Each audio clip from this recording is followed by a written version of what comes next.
লাগবে একটি হিটসিং,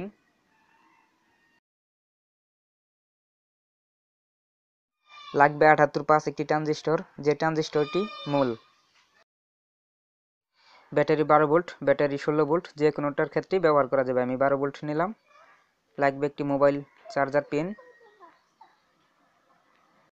হিটসিংয়ের সাথে আমি ট্রানজিস্টরটি ভালো করে অ্যাডজাস্ট করে নিব, কারণ হিটসিংটা আমাদের তাপমাত্রা থেকে নিরাময় রাখবে, তার কারণে আমরা এই হিটসিংটা ব্যবহার করব। এটা হচ্ছে একটি মিটার, আর মিটারের সিলেক্টর কাটারটি আমরা ভোল্টেজে রাখলাম। এটি হচ্ছে মিটারের দুটি কেবল বা টার্মিনাল, আর এটা হচ্ছে 12 ভোল্টের সেই কেবল। 12 ভোল্ট 16 ভোল্ট আমরা যেটাই নেই এইটার মধ্যে ব্যবহার করতে পারবো। দেখেন ভোল্টেজটা আমাদের দেখাইতেছে 16 ভোল্ট, এই কেবলে 16 ভোল্ট দেখাইতেছে। ট্রানজিস্টর পিন আউট সম্পর্কে জানতে গেলে এদিক দিয়ে 12 থেকে 16 ভোল্ট পজিটিভ ইনপুট হবে, এটা হচ্ছে গ্রাউন্ড আর নেগেটিভ কমন, আর এটা হচ্ছে আউটপুট 5 ভোল্ট। আমরা তো 16 ভোল্ট ব্যাটারি ইউজ করব, আর 16 ভোল্ট ব্যাটারির দুটি কেবল, আর এই কেবলের নেগেটিভটা ট্রানজিস্টরের মিডল পয়েন্টের সাথে সোল্ডারিং করে দেব, আর এই 16 ভোল্ট ব্যাটারির যে পজিটিভ, এই পজিটিভটা ট্রানজিস্টরের ইনপুটে সোল্ডারিং করে দেব। এই মিটার দিয়ে আমরা এখন মেপে দেখব যে এই ট্রানজিস্টরে কত ভোল্ট ইনপুট হইতেছে, কত ভোল্ট আউটপুট হইতেছে। এখন আমরা এই মিটারের যে নেগেটিভ আছে, নেগেটিভটা ট্রানজিস্টরের মিডল পয়েন্টের সাথে অ্যাডজাস্ট করে নিলাম, আর পজিটিভে আমরা আউটপুটে ধরে দেখলাম। ধরে দেখেন আমাদের 5 ভোল্ট আউট হইতেছে, ট্রানজিস্টর থেকে 5 ভোল্ট আউট হইতেছে, 5.3 5 ভোল্ট আউট হইতেছে।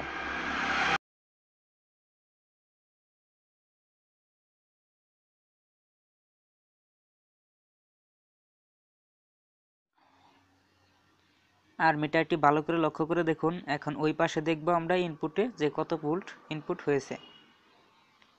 ইনপুট সাইটে আমরা দেখতে পাচ্ছি যে 16 ভোল্ট ইনপুট হয়েছে। মিটার ভালো করে লক্ষ্য করুন, ইনপুট সাইটে আমরা 16 ভোল্ট ইনপুট হয়েছে, আর এই ট্রানজিস্টরের আউটপুটে 5 ভোল্ট বের হয়েছে। আর এটা হচ্ছে সেই মোবাইল চার্জিং যে পিন, চার্জিং পিন, এটার নেগেটিভ আমরা সোল্ডারিং করে দেব সেই ট্রানজিস্টরের যে মিডল পয়েন্টে গ্রাউন্ড আছে সেই গ্রাউন্ডের সাথে, মানে নেগেটিভটা কমন, আর এই পজিটিভটা ট্রানজিস্টরের আউটপুটে সোল্ডারিং করে দেব। এখন এই পিন এর মাথাটি, মোবাইল চার্জিং এর যে পিনের মাথা, এই মাথাটি এখন আমরা মোবাইলের সাথে অ্যাডজাস্ট করে দেখব যে আমাদের মোবাইল ফোনটি চার্জ ওঠে কিনা। এটা 100% একটি রিয়েল সার্কিট। খুব অল্পের মধ্যে 12 ভোল্ট ব্যাটারি থেকে কিভাবে মোবাইল চার্জ ওঠানো যায় খুব সহজভাবে, এটাই একটি মাত্র আর কি দিক। দেখেন আমাদের মোবাইল ফোনে কিন্তু চার্জ হইতেছে অলরেডি। এভাবে আপনারা একটি সার্কিট বানিয়ে নিতে পারেন খুব সহজেই, মাত্র একটি পার্স দিয়ে, 78 একটি ট্রানজিস্টর দিয়ে। এটা খুব সুন্দর একটি সার্কিট। 12 ভোল্ট থেকে মাত্র 5 টাকা দাম অ্যাভেলেবেল, এটা বাজারে পাওয়া যায়। 78 ট্রানজিস্টর বললেই অ্যাভেলেবেল। আমাদের ভিডিওটি যদি ভালো লাগে অবশ্যই লাইক, কমেন্ট, শেয়ার, সাবস্ক্রাইব করে পাশে থাকা বেল আইকনটি অল করে দিন। Next video view. Thanks for watching.